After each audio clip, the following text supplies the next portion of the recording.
Սարգսյան, համեցեք Տիկին Սարգսյան։ Շնորհակալություն, մեծարգո վարչապետ, հարգելի գործընկերներ, օրակարգային հարցով ներկայացված է կառավարության համապատասխան որոշման նախագիծ, որով առաջարկում ենք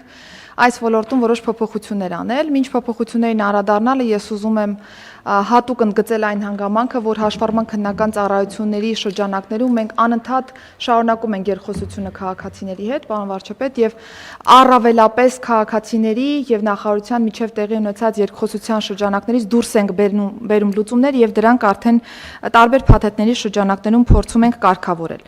Առաջին լուծմանը անդրադառնամ, առաջինը վերաբերում է թվայնացման մեր հանձնարարության շրջանակներում այս ոլորտում արդյունավետ կառավարում երաշխավորելուն, ինչի մասին է խոսքը, այս պայծրությամբ շատ ենք ունենում դեպքեր, երբ որ օրինակ բժշկական հաստատությունների, կոնկրետ այս դեպքում Արմեդի հետ ինտենսիվ կապի բացակայությամբ պայմանավորված շատ հաճախ մենք շարունակում ենք վարելու իրավունք տալ այն անձանց, որոնք օրինակ կարող են թմրաբանական կամ հոգեբուժական հաստատությունում հաշվառում ունենալ եւ հնդածս երբ որ բացահայտում ենք այդ հանգամանքը նոր միայն դադարում է վարորդական իրավունքը, բայց այս պայծրությամբ փոխգործակցություն ենք երաշխավորում Արմեդի հետ, երբ որ կկարողանանք ըստ այդմ ավտոմատ եղանակով այս հանգամանքները բացահայտել եւ անգամ երբ որ քաղաքացին չի գալիս հաշվառման քննական ստորաբաժանում, բայց մենք ազդակ ենք ստանում Արմեդից, այս դեպքում արդեն սա հիմք է հանդիսանալու իրավունքի դադարման համար։ Երկրորդ փոփոխությունը վերաբերում է տեսական քննությունը հանձնելու պայմաններում դրա դրական արդյունքը պահպանելու ժամանակահատվածին։ Այս պայծրությամբ տեսական քննությունը դրական ստանալու պայմաններում 1 տարի ժամանակ ունեն մեր քաղաքացիները, որպեսզի կարողանան գործնական քննությունը հաղթահարել, պահպանելով տեսական քննության արդյունքները, բայց պիտի փաստեմ, որ վերջին տարիներին հատկապես բավական մեծացել է հաշվառման քննական ծառայությունների դիմելիության թիվը, աճ ունենք բավականի եւ հերթերի կառավարման տեսանկյունից շատ հաճախ այս մի տարին բավարար չի լինում անձանց դիմելու եւ նաեւ գործնական քննությունը հաղթահարելու։ Երկրորդ իրավիճակում օրինակ շատ են դեպքեր, երբ որ գործնական քննություններից բազմաթիվ են բացասական արդյունքները եւ կրկին մի տարի ժամանակահատվածը բավարար չի լինում այս տեսանկյունից եւ երրորդ իրավիճակը շատ են դիմում նաեւ այս տեսանկյունից քաղաքացիները 1 տարվա կտրվածքով չեն հասցնում ավարտել օրինակ ավտոդպրոցներում իրենց ուսումնառությունը եւ խնդրում են որպեսզի հետաձգվի քննությունը։ Սա շատ դրական ազդակ է այս տեսանկյունից, որովհետեւ սկսել են ավելի պրոֆեսիոնալ զբաղվել վարորդական ուսումնառությամբ եւ նոր միայն անցնել քննությունը։ Մենք նախատեսում ենք, որ 1 տարվա փոխարեն 2 տարի է հնարավոր պահպանել տեսական քննության դրական արդյունքը եւ ազատ հետո արդեն հերթագրվել եւ գործնական քննության համար օր որոշարկել։ Երրորդ փոփոխությունը, որը կրկին գալիս է մեր քաղաքացիներից, վերաբերում է վարելու իրավունքի դեպքում տեսական քննության հարցաշարերին։ Այս պայծրությամբ շատ են քննարկումները, որ մենք օրինակ թեթև մարդատար ավտոմոբիլների համար նախատեսված վարելու իրավունքի քննության հարցաշարում ներառում ենք օրինակ ավտոբուսների վարման հետ կապված հարցեր։ Հիմա դարձնում ենք շատ ավելի իդենտիկ, կոնկրետ կարգին եւ ենթակարգին բնորոշ հարցեր պիտի նախատեսվեն հարցաշարում, որը որ կօգնի մեզ դարձնել ավելի արդյունավետ այս կառուցակարգերը։ Այս փոփոխությունն առաջարկում ենք ուժի մեջ դնել սեպտեմբերի 1-ից, որպեսզի հասցնենք մեր թվային համակարգերը ադապտացնել այս փոփոխությանը։ Եվ վերջին փոփոխությունը, որը կրկին մեր քաղաքացիների հետ երկխոսության արդյունքից է ի հայտ եկել, վերջերս ազգային ժողովի կողմից ընդունվեց օրենսդրական նախաձեռնություն, որով փոխարինեցինք վարորդական իրավունքից զրկված անձանց վարորդական իրավունքի վերականգնման մոդելը եւ դրա հիման վրա կառավարության որոշումը պիտի սպասարկի այս օրենսդրական նախաձեռնությունը, նախատեսել ենք որոշակի փոփոխություններ, որոնք կօգնեն իմպլեմենտացման փուլը սահուն անցկացնել։ Մեր քաղաքացիները շատ են հետաքրքրվում այս օրենսդրական նախաձեռնության ուժի մեջ մտնելու ժամկետով։ Ես ուզում եմ փաստել, որ հուլիսի 6-ից օրենսդրական նախաձեռնությունն ուժի մեջ է մտնում եւ մեր մնացյալ ընթացակարգերը, որոնք որ նախատեսված են, արդեն մտնում են process-ի մեջ եւ կարող են դիմել, իհարկե պահպանելով բոլոր ընթացակարգերը։ Շատ կարճ թերևս այսքանը, պարոն վարչապետ, շնորհակալ։ Լավ ասեցիք, որովհետեւ արդեն նամակներ եմ ստանում, ասում են, ընտրություններից առաջ բան խոստովիկ ընտրություններն անցան մոռացակ, էլի խաբեցիք քաղաքացիներին եւ այլն։ Հիմա երբ է ուժի մեջ մտնում։ Հիմա հուլիսի 6-ից, պարոն վարչապետ, օրենսդրական նախաձեռնություն ուժի մեջ է մտնում եւ երկու իրավիճակ կարող ենք ունենալ։ Առաջինը, օրինակ, եթե հուլիսի 6-ի դրությամբ արդեն զրկման ժամկետը ավարտված լինի, անձանց 1 տարի ժամկետով, օրինակ զրկվել են, զրկման ժամկետը ավարտվել է, հուլիսի 6-ի օրը հենց կարող են դիմել մինչև 1 տարվա ընթացքում։ Կարող են անձինք Հայաստանում չլինել։ Այսինքն ուր պետք է դիմեն։ Պիտի հերթագրվեն մեր on-line պլատֆորմով, օր վերցնեն կոնկրետ վարորդական իրավունքի վերականգնման համար եւ այցել են հաշվառման քննական ստորաբաժանում, հիշենք, որ ունենք պետական турքի նախատեսում 50,000 դրամի չափով, պիտի արդեն տեղում կատարեն համապատասխան վճարումը եւ վարորդական իրավունքի վերականգնման հետ կապված եւս քննություն չեն տալիս, այս վերջին անգամ քննության։ Այո։ Շատ լավ, ես խնդրում եմ նաև իրազեկեք նախարարությունը թող պատշաճ իրազեկման արշավներ անի, որ մարդիկ տեղեկանան, թե ինչպես է դա իրականացվելու։ Նաև այնտեղ մենք նախկինում խոսել ենք, որ այն դեպքերում, երբ որ օրինական ուժի մեջ վնտած դատավճիռներով են զրկվել, այս կարգավորումը չի տարածվելու, այսինքն զուտ վարչական զրկումների վրա է տարածվելու, որովհետև օրենքով օրինական ուժի մեջ մտնած դատավճիռների դեպքում դա լուծելի չի, այն ժամանակ էլ մենք մարդկանց ասել ենք, բայց այդպիսի դեպքերը շատ չեն, 90%-ը ավելի, քան 90%-ը չէ, ճիշտ եմ, չէ՞ հիշում։ Մնացած մասով էլ այդ թեմայով էլ իհարկե ես տասնյակ նամակներ եմ ստացել, եթե ոչ ավել, այդ բոլոր իրավիճակների, որը վերահասցեագրել են բոլոր նախարարին։ Իհարկե այստեղ կա երկու նրբություն։ Առաջինը ակնհայտ է, որ մենք պետք է ճանապարհային երթևեկության անվտանգությանը ավելի ու ավելի մեծ ուշադրություն դարձնենք եւ ունենանք սկզբունքային դիրքորոշում, որովհետեւ խոսքը մարդկանց կյանքերի մասին է։ Երկրորդը այդ նամակների բովանդակությանը ծանոթանալիս իրոք էլի գալիս ենք այն վերակենդանում են համոզմունքը, դե որ նախկինում այդ քննությունները, տեստերը եւ այլը տենց առանձնապես պրակտիկ նշանակություն չեն ունեցել եւ ընդհակառակը գուցե թե այդ տրամաբանությամբ էլ գրվել են, որ տենց հնարավոր էլ չլինի, որ մարդիկ գան հանգիստ վճարեն,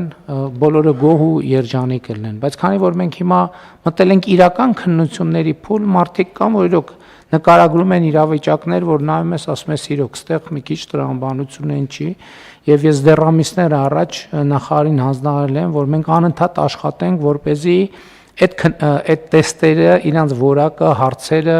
քննությունների ընթացքը բերենք տրամաբանական ճիշտ վիճակի, որ մեր անվտանգության համար մեզ անհրաժեշտ ստանդարտից ոչ մի միլիմետր ներքև չլինեն, բայց տրամաբանության շրջանակներից էլ դուրս չլինեն, բայց էդ էլա պետք է ասել, որ մենք այստեղ էլ զգուշ ենք, չենք վերցնում ուղղակի sense տողերով ջնջում, որ վերջում էլի կանգնենք նույն կոտրած տաշտակի առաջ եւ համբերատար պետք է այս process-ը սա մի որոշում է, բայց պետք է արձանագրենք, որ հավանականությունը մեծ է, որ սա վերջին այսպիսի որոշումը չի, որովհետև մենք անընդհատ պրակտիկ իրավիճակներից, այդ թվում քաղաքացիների արձագանքը, հական դեպքեր, որ նայում ենք, ասում ենք, հա, տենց էլ պետք է լինի, որովհետև պետք է լուրջ վերաբերվել, բայց կան դեպքեր, օրինակ այն ձեր նշած վերջին դեպքը, երբ որ մարդը գնացել է X մակարդակի կամ X որակավորման վարորդական իրավունք ձեռք բերելու, բայց մենք իրան մտցնում ենք մի փաթեթի մեջ, որ ինքը պետք է մի անգամից ավտոբուսի, չգիտեմ, վերամբարձ կռունկի եւ այլնի ստանդարտի հարցերի պատասխանի, մինչդեռ ինքը չէ ուզում դա։ Հետևաբար այս հարցը պետք է բաժանել, եթե ուզում է, շատ լավ ուզում է, բայց մենք կանխավարկածով չասենք, որ դու այս շրջանակը պետք է բան անես, քննություն հանձնես, որ քեզ թույլ տանք սեդան մեքենա վարես, եւ կարծում եմ սա լավ բարեփոխում է, բայց ելի եմ ասում, մենք այն կանխավարկածով չենք, որ վերջ լուծեցինք այդ հարցը, եւ այն կանխավարկածով էլ չենք, որ ուղղակի պետքա բռնել տողերը ջնջել։ Պետքա հենց երկկողմ պետքա շատ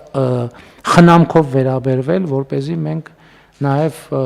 երթևեկության անվտանգության մեզ համար անհրաժեշտ եւ ցանկալի ստանդարտը կարողանանք պահել։ Խնդրեմ, պարոն Պապիկյան։ Շնորհակալություն, Տիկին Սարգսյան, դուք խոսեցիք Արմետ համակարգին միանալու կամ հասանելություն ունենալու մասին։ Ինձ հետեւյալ հարցն է ուզում, արդյոք նախագծի շրջանակներում կարգավորվում է այն հարցը, որ պարտադիր ժամկետային զինծառայությունից տարբեր հիվանդություններով ազատված քաղաքացիները, ովքեր վարորդական իրավունք են ձեռք բերում կամ ձեռք են բերել, իմանան, որ այսուհետ այն հիվանդությունները, որոնք հակացուցված են, այսինքն վարորդական իրավունք ունենալու, օրինակ հոգեկան խնդիրներով, տարբեր աստիճանի տեսողության խնդիրներով կամ այլ հիվանդություններ, բայց նրանք ունենում են վարորդական իրավունք իրենց բոլոր հետևանքներով։ Սա մի կողմից բանակից զարտուղի ճանապարհով ազատվող մարդկանց համար կլինի դաս նաև, որ իրենք չեն կարող մեքենա վարել երբեք, եւ մյուս կողմից այն մարդիկ, ովքեր իրապես հիվանդ են, նրանք էլ կիմանան ուղղակի, որ իրենք մեքենա վարել չեն կարող։ Պարոն Պապիկյանը անդրադառնում է ասենց մի իրավիճակի, որ մենք հնդածս բացահայտեցինք, որ մարդիկ տարբեր հիվանդությունների պատճառաբանությամբ ազատվել են ժամկետային զինծառայությունից, եւ այդ հիվանդությունները անհամատեղելի են վարորդական, մեկ էլ տեսնում ենք այդ մարդիկ վարորդական իրավունք ունեն, ասում ենք, բայց ոնց, ուրեմն ստե մի բան այն չի։ Եվ հետեւաբար թվայնացումը ստեղել այդ հարցը պետք է լուծի, եթե միտեղ արձանագրվել է, որ այդ խնդրեմը կա, այդ արդեն այդ անձի պրոֆիլում պետքա կարմիր լույսը վառի եւ ավտոմատ արգելք դրվի, որ այս մարդը չի կարող ունենալ, ասենք, վարորդական իրավունք, մինչև այս խնդիրը պարզաբանված չի։ Հիմի այս հարցերը այդ համատեքստում մենք կարող ենք լուծել։ Նախաձեռնություն ըստ էության բոլոր հարցերը փարատում է պարոն Պապիկյան այս մասով, որովհետև մեր խնդիրն էր այդտեղից հենց գալիս, որովհետև տեսնում էինք, որ պարեկները հանդիպում են ճանապարհներին այնպիսի անձանց, ովքեր որ պլատֆորմով երևում են հոգեկան առողջական խնդիր ունեցող կամ թմրաբանական հաշվառում են ունեցել, բայց մինչ այդ պահը որևէ ձևով հասանելի չի դարձել նախարարության համապատասխան ստորաբաժանմանը տեղեկատվությանը, իսկ այս պայծրությամբ արդեն ավտոմատ ամբողջովին տվյալները կթվայնացվեն անընդհատ, Արմեդում երբ տվյալ գեներացվի, դա ավտոմատ մեզ հասանելի կդառնա եւ կարմիր ազդանշանի ճակերտավոր ասված հայտնաբերման դեպքում ավտոմատ կդադարի իրավունքը, եթե օրինակ այցելի այնպիսի անձ, ով մեր պատկերացմամբ որևէ խնդիր ունի առողջական, նույնիսկ Արմեդ, այսպես ասեմ, ուղեգրման ռեժիմով ազդակ ուղարկելու հարցել ենք դրել մեր առաջ, որպեսզի որևէ քաղաքացի տեսադաշտից բաց չմնա, անկախ նրանից, թե ինչ գործարքի համար է եկել նախարարություն։ Դե օրինակ թվայնացում, երբ որ դիմադրության է հանդիպում, նաեւ այս կոռուպցիոն համակարգերի պատճառով է, որտեվ մարդը այն թղթային համակարգում պաշտպանության նախարարությունում բան է, ինքը ծայրահեղ ծանր հիվանդ է, ասենք ենթադրենք բանի ֆինանսների նախարարությունում ինքը կատարյալ առողջ է, սոցիալ նախարարությունում ինքը պատերազմի վետերան է, եւ դա չի երևում, ոչ միտեղ չի համադրվում։ Ունենք տես դեպքեր, ինչի եք ծիծաղում։ Թվայնացումը բերում եմ նույն դաշտի վրա, որ ոնց մի րոպե պետքա կողմնորոշվենք, ինքը կամ հիվանդ է, կամ առողջ է, կամ վետերան է, պետքա հասկանանք, չէ՞, այս ամեն ինչը։ Դրա համար էլ որ չենք հասկանում, լավ, այս ինչ դիմադրություն այն չի, որովհետև այնտեղ մեկը այն թուղթն է տվել, մյուսը այն թուղթը, երրորդը թուղթը։ Ու բոլոր իրենքն էլ գիտեն ինչի համար են տվել այդ թուղթը, ասում են, բա հոբ մի րոպե, այս որ բացվեց, ինչ ենք անելու մեզ։ Ավելի լավ է ուրեմն թող չլինի, ասենք, վայ, դա չի աշխատում, էս սենց է, դա լավ չի, դա հակասում է մեր արժեքներին, ոնց կլինի մարդկանց անձնական տվյալները եւ այլն եւ այլն։ Ամեն ինչ տակ մի հատ տենց պատմություն կա։ Ինչին նայում ես, մի հատ տենց պատմություն կա։ Կան այլ դիտարկումներ։ Համեցեք։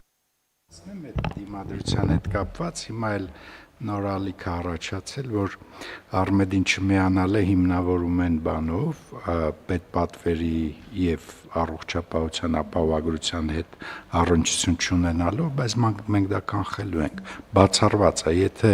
ինչ որ մեկը Հայաստանի Հանրապետությունում բուժ ծառայություն է մատուցում, անկախ ֆինանսավորման աղբյուրից ինքը պետք է միացած լինի։ Հակառակ դեպքում այս նույն մանիպուլյացիաները կգնան ուրիշ շերտ ու մենք էլի բաց կթողենք, էլի։ Չէ, այդտեղ պարոն Գրիգորյան, մենք էլ ճկունության կոմպրոմիսի տեղ չունենք։ Պայմանը պետքա դնել ու շատ հստակ կարմիր գիծը քաշել։ Կամ ստեղես, էլ սենց բաներ չկա։ Եվ այսինքն նկատի ունեմ մենք բավարար չափով ինչքան պետքա խոսել ենք, բացատրել ենք, ներկայացրել ենք, լսել ենք, վերլուծել ենք եւ այլն։ Բոլոր ժամանակները սպառված են։ Պետքա գնալ արդեն լուծումների եւ արդեն այնտեղ որտեղ բավարար չափով խոսել, բացատրել ենք եւ չի ստացվել, ուրեմն պետքա գնալ կոշտ լուծումների եւ արմատական։